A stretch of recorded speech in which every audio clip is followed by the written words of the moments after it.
Well, with the release of the Motorola Moto X, basically Motorola is telling us all that it's back in the game when it comes to smartphones, and its partnership with Google, or should I say its acquisition by Google, basically takes a shot across the bow of Apple and Samsung and Nokia, telling everyone else that, hey, you guys might have done stuff for the last few years and we might have taken the back seat, but now we're ready to be back in the game. Hi everyone, this is Sam for Booredatwork.com, and today is a battle between the Galaxy S4 and the Motorola Moto X.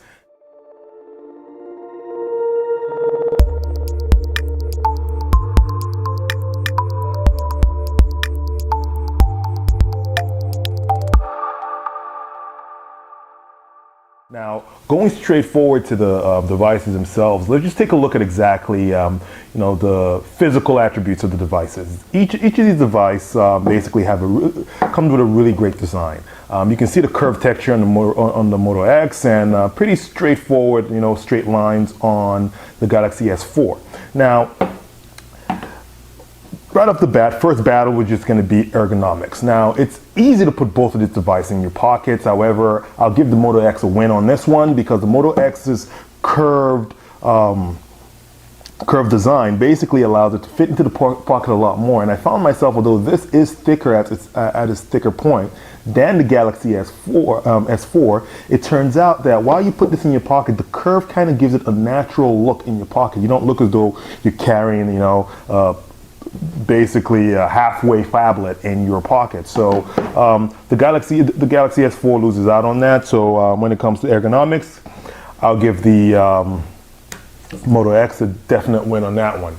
Now, screen-wise, I'll give that to the Galaxy S4. And why? Because the Galaxy S4 comes with basically a bigger screen size. This is actually a 5-inch screen compared to the 4.7 over on the Moto X. Now, the Galaxy S4 also displays true HD at 1080p, whereas on the Moto X, you're looking at only 720p. Now, that might not be a big difference to a lot of people, but I'm sure there are a few of you there who would like to, get the best picture possible on your device you just spent X amount of dollars on. And if you're going to be getting bang for your buck when it comes to basically delivery of videos, I would definitely I'll definitely say the Galaxy S4 is a winner on that one. Pixel per inch ratio, you get a better ratio, a better PPI on the Galaxy S4 than you do on the Moto X. So screen-wise, Galaxy S4 wins. The camera here on both of these devices aren't really stellar. You're looking at basically, the same kind of camera software on both of these devices. Now, I should specify that both of these devices are running Android 4.22. Both of these devices are running basically what is close to vanilla Android. So we're basically comparing what I would think apples to apples here when it comes to software. So when you talk about the camera, each of these devices comes with about the same, you can see it there, it both has about the same camera interface. The Galaxy S4 has opted to have its, its camera shutter button, nowhere basically to have that be the entire screen itself, so you can click anywhere on the screen and take a picture, whereas you have a dedicated on-screen button for your Galaxy S4. So that's it right there. Now, camera-wise, I'm going to split it into two. Camera quality, I would say the Galaxy S4 wins out with its 12 megapixel camera. And it's all around I think it takes an all around better picture in daylight and nighttime. However, when it comes to ease of use, now I'm just going to put it this way. The Moto X was designed to make taking photos quick and easy. So all I have to do is this, turn it up, and you're at your camera, and anywhere I can click without even thinking exactly, what's going on, or am I hitting the right part of the screen or whatnot. So usability wise, Moto X. Quality, Galaxy S4. So that split, I'll call it a tie on that one. Now, go back to the main screen. Now, the Galaxy, another big difference on the design here is you have no physical buttons on the front of this device, whereas you do have this home button over here. Now, what this allows you to do is basically to easily go home regardless of where you are on the screen. However, given the fact that this is a soft button on the Moto X, you really have to hit the screen at a correct point in order to get to that home screen. So I would say ease of use on that point when it comes to design, it's going to go for the Galaxy S4. So once again, the Galaxy S4 takes this, ease of use in design, not ergonomics, but ease of use. Now let's keep moving forward. Now both of these devices come with some pretty nifty features that basically are the same across devices. You have both Bluetooth, GPS, and NFC. However, when you speak of Wi-Fi bands. Actually, Wi-Fi bands also, you basically get identical Wi-Fi bands on both of these devices. However, when you go to the processors in this device, you find a marked difference. While you can tell that both of these devices are quite fluid and very responsive, when you start playing games on here, that's where you really notice the limitations of the Moto X. Now, the Moto X is running a dual-core processor at 1.7 gigahertz, whereas we have on the Galaxy S4 a 1.9 gigahertz quad-core processor. Now, this handles most games you control, most mobile games you control at it without really a hiccup. Whereas the Moto X, you do find yourself slowing down and actually heating up a little more when you start playing, graphic-intensive mobile games. So on that wise, I'll say on processor and gaming wise, I would take the Galaxy S4. Also, having a 5-inch screen versus a 4.7-inch screen actually does add a little bit more comfort and a little bit more usability when playing games. Now, moving on. We're just going to look at the overall software on here, the overall responsiveness, and I'm definitely going to say responsiveness, these guys really tie out. Given the fact that you have a really, huge difference in the processor speeds here, although they both have 2 gigs of RAM on here, but given the fact that you have, quite different processors on here, with the S4 actually having the faster processor, it is really, really impressive that the Moto X actually performs just as fluid when basically navigating through your phone menus. Now, that's really pretty impressive, and I would like to say it gives the Moto X a win on here, but the fact that it's just as good as the Moto X doesn't make it better, so we'll give that a tie.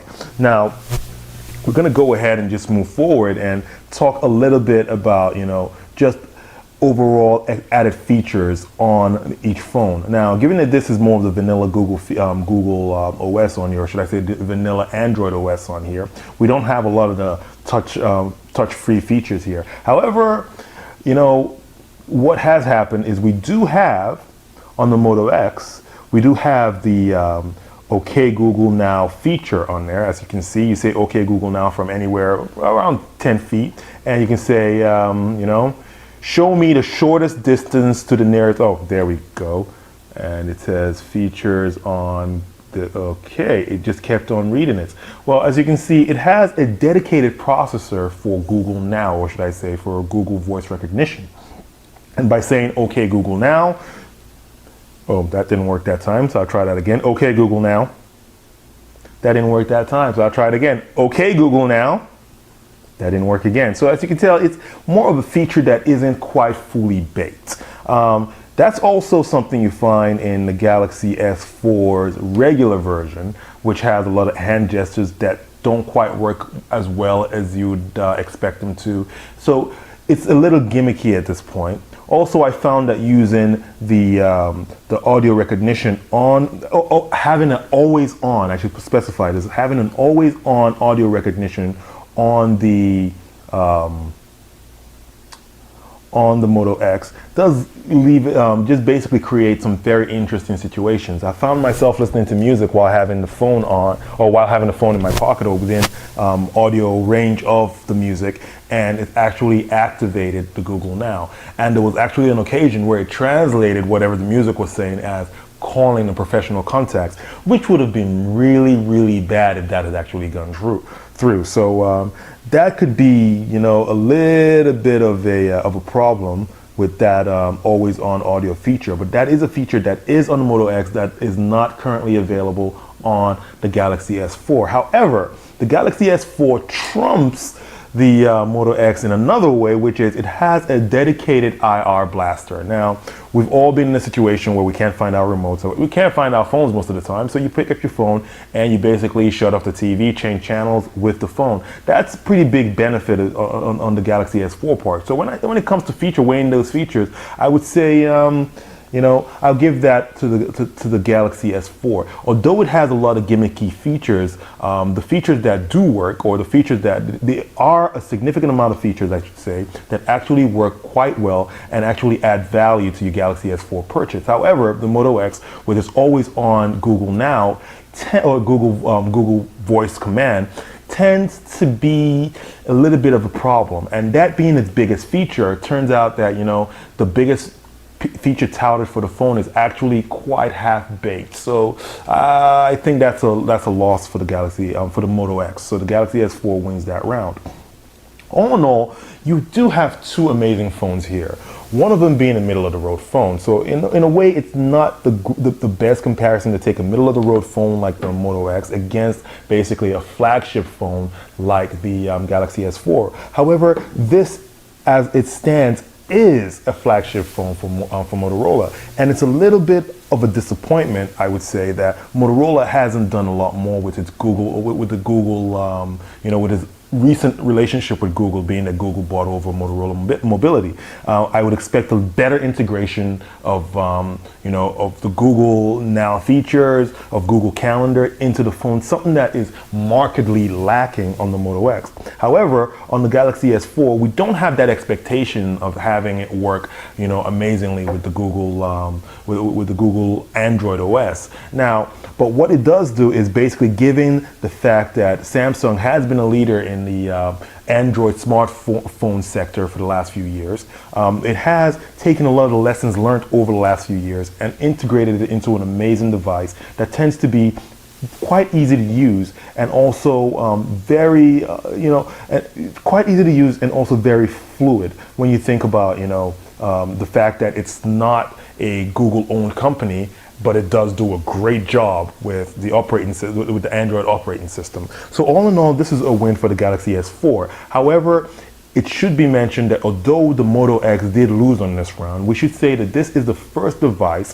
that Motorola has brought out after its partnership, or after its acquisition by Google. Now, as a first device, I think this is amazing. I think this is a phone that has so much potential, and I really look forward to the second and third iteration of the Moto X. So all in all, fight. Galaxy S4, winner. Moto X, I would say an average contender, but an average contender with a lot of potential. Once again, this has been Sam for Booredatwork.com. Enjoy your entertainment. Also, guys, don't forget to check out our 20,000 YouTube subscriber giveaway, which we have currently going on right now on the site. Basically, we have the link for the video. Just check it out, subscribe to the channel, leave a comment, and you're entered to win one very cool prizes, and we'll give out prizes once we hit a new 1,000 subscribers. Could be a day, could be a week, whichever time it is. But just go ahead, leave a comment, tell your friends, subscribe to the channel, and enter to win. Thanks.